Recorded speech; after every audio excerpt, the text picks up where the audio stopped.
we are lucky to be in the little weather and toss in like you did the fire yesterday. People aren't happy to toss it a lot of people, not particularly him. Well, we'll see what happens. I'm glad I just worked on the spot all day. It's providing to ruin it. I know, nobody on the whole. No. He's going to go off for 45 minutes and then.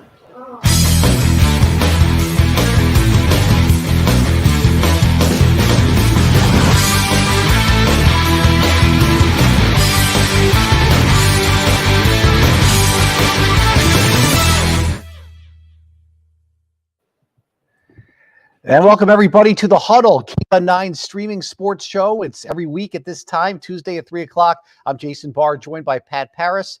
Pat, good afternoon. How are you today? Doing very well, Jason. I love this time of the year because you know me, I love baseball, I love softball, I love postseason, and both our Wildcat teams are in the postseason, so let's get ready to roll. All right, terrific. Well, certainly the big story this week, the performance by the University of Arizona softball team going on the road in a regional and upsetting Missouri, the host team, winning 3 straight games to advance to the Super Regional. And we're pleased to be joined right now by University of Arizona softball catcher Sharlize Palacios. Sharlize, thanks for a couple of minutes here on the Huddle. Jason Barr, Pat Parris. Thank you guys for having me. Yeah, Sharlize, we weren't sure you were going to make the tournament. You were on the bubble 35 straight years. We certainly didn't think, or a lot of people didn't think, you were going to make an 8th straight trip to the Super Regional, just based on where the regular season record was. What is the mood and the morale of the team right now as you sit there in your hotel at Starkville, Mississippi? Yeah, we're really excited. I think we had a great time in the regional. We played really good softball, and I think we were really together during this time. If everybody wonders why your hair's wet, you didn't just step out of the shower. You were in a shower, a rainstorm right there in Starkville. Yeah. That's the kind of weather that you get in Starkville, Mississippi. I wish you could bring some of that rain back with you when you head back to Tucson. Jason touched on it, but you guys, when you got to the postseason, when you got to the regional in Columbia, Missouri, it seemed like you did everything you needed to do. Pitching came through, the timely hitting, the big home runs. Talk about how you guys were able to find maybe was missing at certain times throughout the regular season. Yeah, we kind of explain our season as being kind of like a roller coaster. There was sometimes that our pitching would be on, but our hitting wouldn't. And then sometimes our hitting would be on and then our pitching wouldn't. And I think we kind of sparked it together at the right time, and we were all able to work together. And it was a really fun time to be able to play. It was a lot of adrenaline running, but mostly just understanding that we were going to be able to win a game. Sharlize, you got, of course, great pitching from Hannah Bowen and Devin Netz. Let's first talk about Hannah. Last year at then 12th ranked Oregon, she nearly threw a perfect game. Should that have been the type of indication that in a big spot, that in a big moment, Hannah Bowen could come through with a great game like she did? Yeah, truthfully, I know it's in Hannah all the time. She's a great pitcher. I think this season has been kind of a challenge for a lot of us, not just her. I think it's been a learning curve, and we've been able to kind of overcome that, and that's why we're playing some great softball. But I knew Hannah had it in her, and so did Devin, and we were just kind of riding off of that, and they're feeling great, and we just want to keep that rolling. What's it like to catch when you got a pitcher that's throwing a shutout like that and just really on, and even when they get in little jams, you must have faith they're going to get out of it. What's it like to catch and call that kind of game? Yeah, it's really fun when they're making your job easy. I mean, I was just there trying to reciprocate the energy and just try to help her out behind there. And I kind of felt like I was trying to be like a thermostat for the team and just trying to keep cool when things were getting a little crazy. And then when a great strikeout happened or we ended the inning and got out of it with no runs, it was like, that was my time for me to show like that they did a great job. And it was just fun seeing them do well. And I get so happy seeing like these pictures come up and seeing them so happy. What is that dynamic like? So I understand Taryn Moet, the pitching coach, she calls the pitches. Do you and the pitcher ever shake them off or change things up, or you look in the dugout after each pitch? I don't really think about that, as I'm watching the game, but after 2 shutouts, it crossed my mind.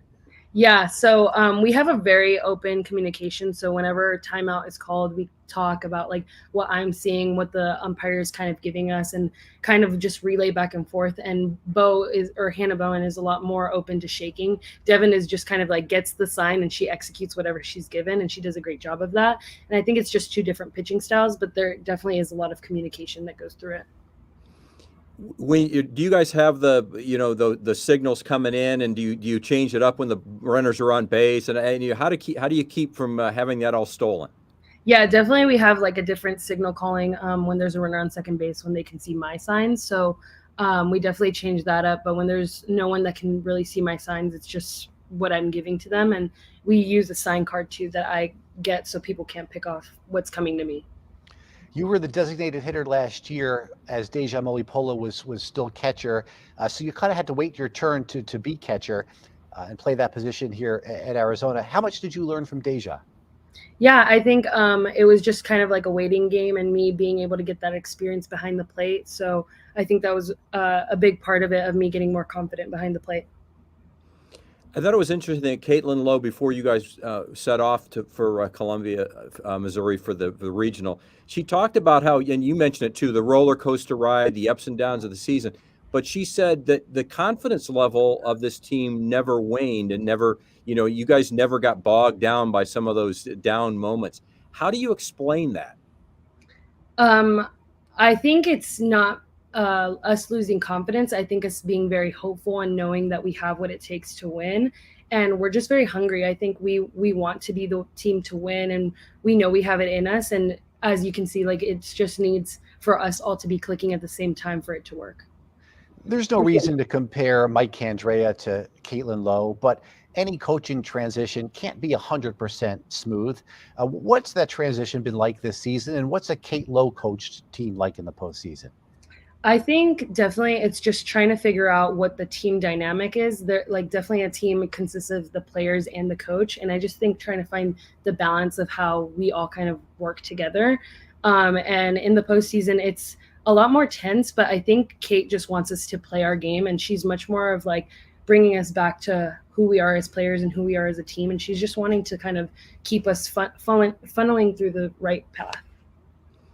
You guys still have a couple more days before the game against Mississippi State, but it's easy since you're already there to really start locking in on that opponent. What have you talked about? What have you learned? What do you even focus too much on the other opponent? You just focus on yourself. Tell me what the mindset is right now.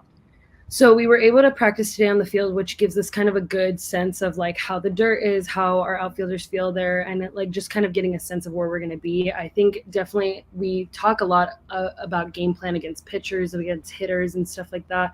But I think when we play our best softball, we're playing our softball and we're not trying to replicate or change for any other team. And as long as we stick to that, I think we'll be fine.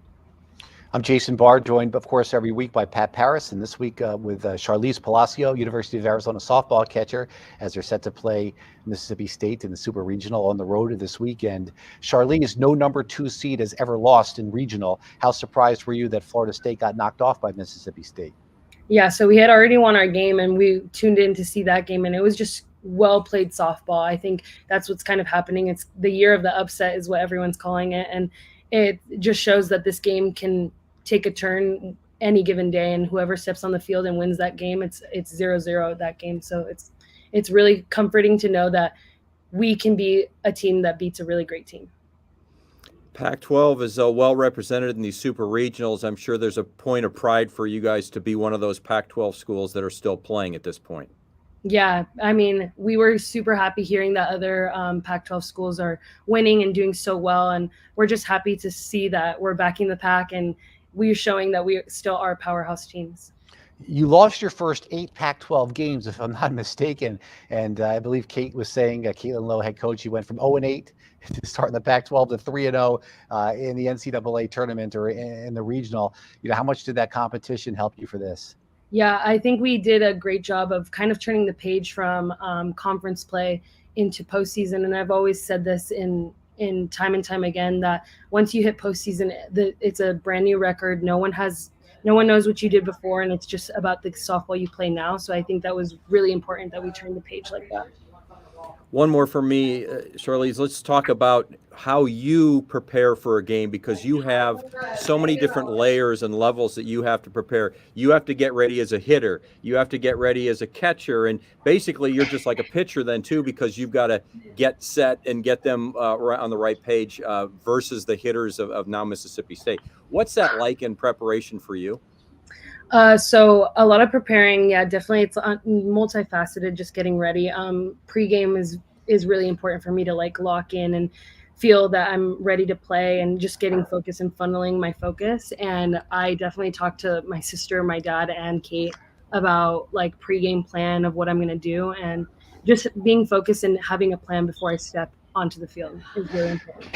Sharlize, Kate said that you guys are doing a lot of bonding, and maybe you didn't really get a chance to do that early in the season because you played so many home games. And if you had flown back from Columbia to Tucson, you kind of would have gone your separate ways and maybe did some practicing. But going right from Columbia to Starkville, she says you guys are doing a lot of bonding and you're going to the movie site and everything. How much does that really help come time when you hit the field? Yeah, it helps a lot. I think it's really important for our team to be able to do this stuff. I mean, my favorite part of our trips is being able to hang out with my friends in the room. I have two of my best friends in my room right now, actually. And that's Who's just there. I have Scoop and Sophia Carroll. They can join in if they want. They can come in and the shot. They're welcome to join. Yeah, but it's just, that's the best part, is being able to spend time with my best friends. And I think that helps ultimately want each other to win when we're on the field, and just knowing each other.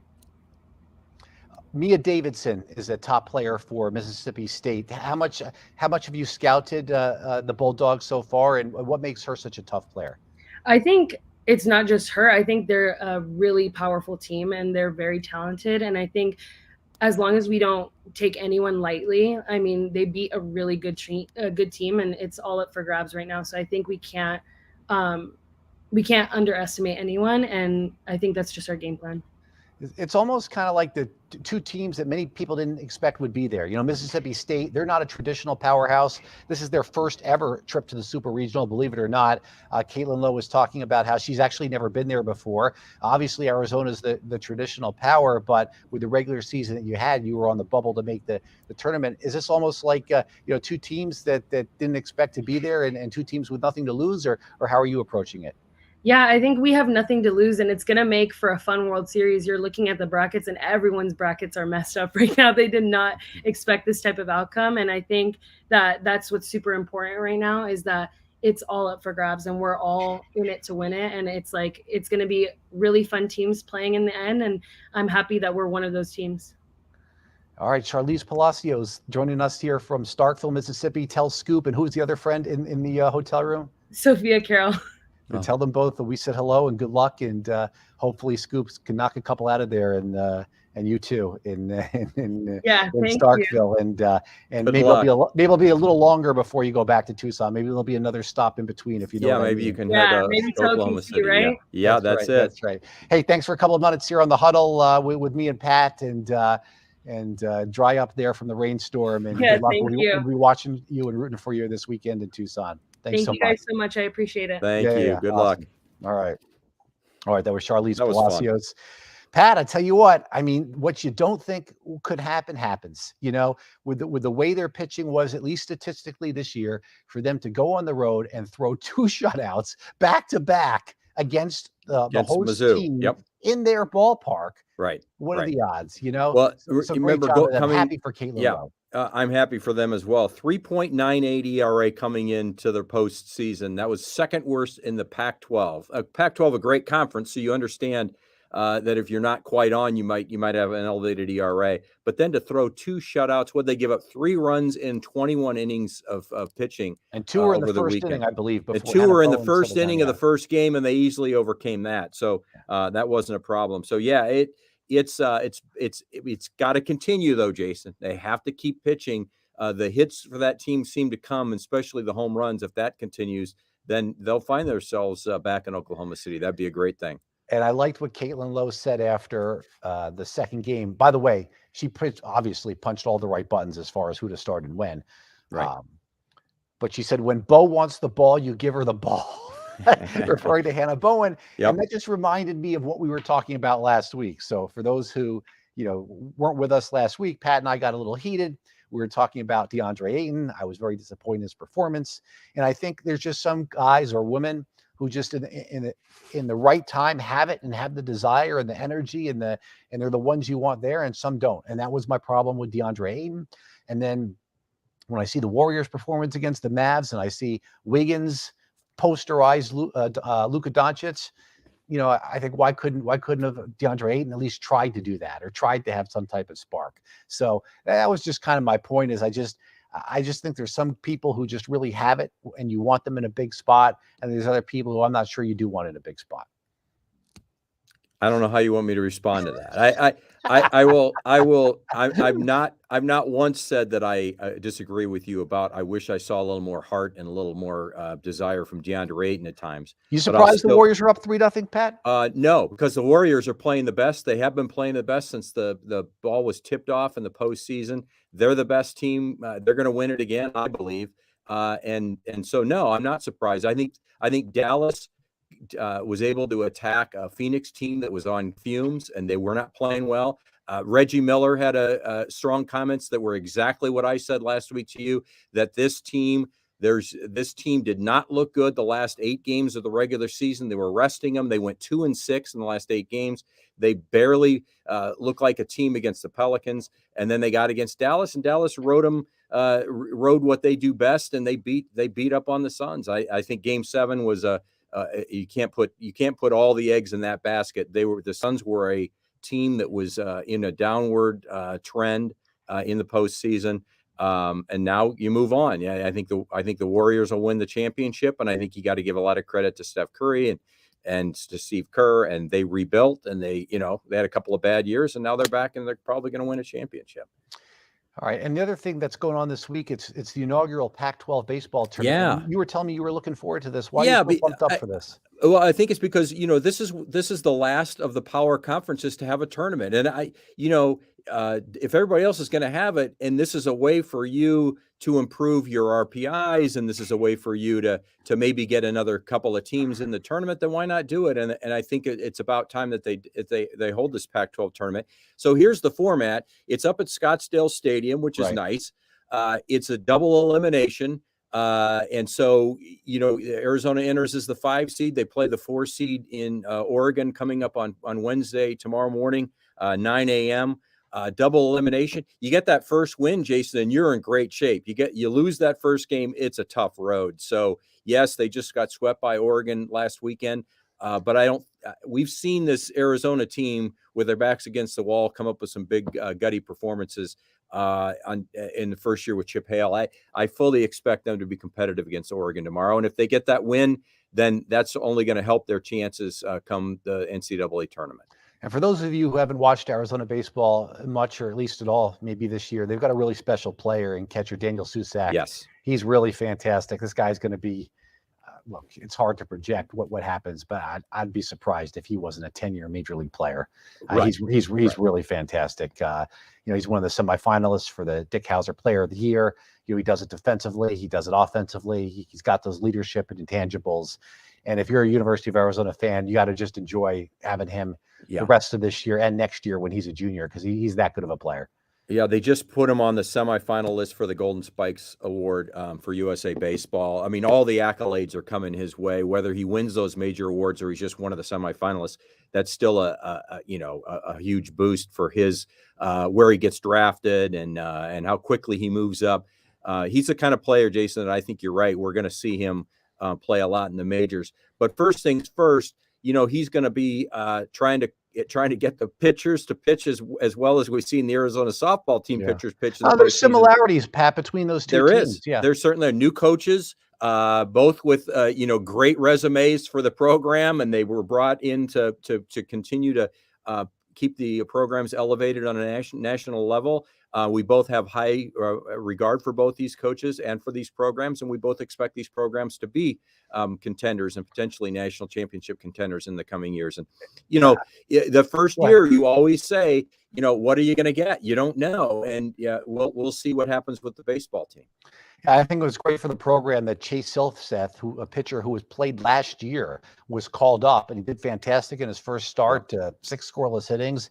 But, you can sell that to a player. They like to sell the program as a Major League Baseball training ground. Here's a player who got to the major leagues the next year. He didn't have to go through 4 steps in 4 years or whatever to finally get there. So I thought that was good to see, and he looked terrific in his first start with the Angels. He did. And that, I think that's a great selling point. We see that a lot of times with Arizona basketball. You bring those recruits into McHale and you walk through that hallway and you see all of those NBA players and NBA championships that have been won. And it's easy to see why a player would be kind of wowed if they get to walk into McHale Center and they're kind of trying to decide between a couple of the elite programs. Arizona's right in there with those elite programs. And I think similar thing happens with baseball. They've done such a great job of with their clubhouse area, with the Terry Francona hitting center. It just looks like a professional baseball team plays there. And in essence, it's a major college program. I think that certainly helped sell the program. All right, we'll finish it up here with a thought on the Sugar Skulls. You're Tucson Sugar Skulls. You're the team broadcaster, and they got DeQuan Neal back. He had his tryout with the Colts. Yep. They might use him at some point if they need him. Dixie Wooten's a terrific coach with DeQuan Neal at quarterback. Without DeQuan Neal at quarterback, he's not quite as good a coach. Let's be honest. But they were down against San Diego, but came back to win. And I don't think it was DeQuan Neal's best game, but it was good enough to win. Your thoughts on the Sugar Skulls now at 5-4? Dixie told me last week when DeQuan Neal came back that they're 10 times better with DeQuan Neal than without. And I think that you could make a great case looking at the game film from a week and a half ago versus the game film from this past Saturday. It took them a little while to get clicking, but the second half they played terrific. And defensively, they played a little bit better again when they needed to towards the end of the second half when they were at San Diego this past Saturday. They're home against Northern Arizona, a team that they're going to play a handful of times this year. They've split with them so far. I like their opportunity now, Jason. You just gotta keep winning because you don't want to fall out of one of those top 4 spots in the Western Conference right now. They're sitting in the 3rd spot. They'd be hard for them to catch Arizona and Northern Arizona, both sitting there, I believe, at 7-2. But hey, Arizona Rattlers have lost 2 games. What's going on there? They've lost 2 of their last 3. I missed that. Okay, so hey, listen, it's a long season. These IFL seasons are as long as the NFL, so a lot can happen and a lot can change. In the course of the season, there's a long way to go, and these games for the Sugar Skulls are more like tennis matches than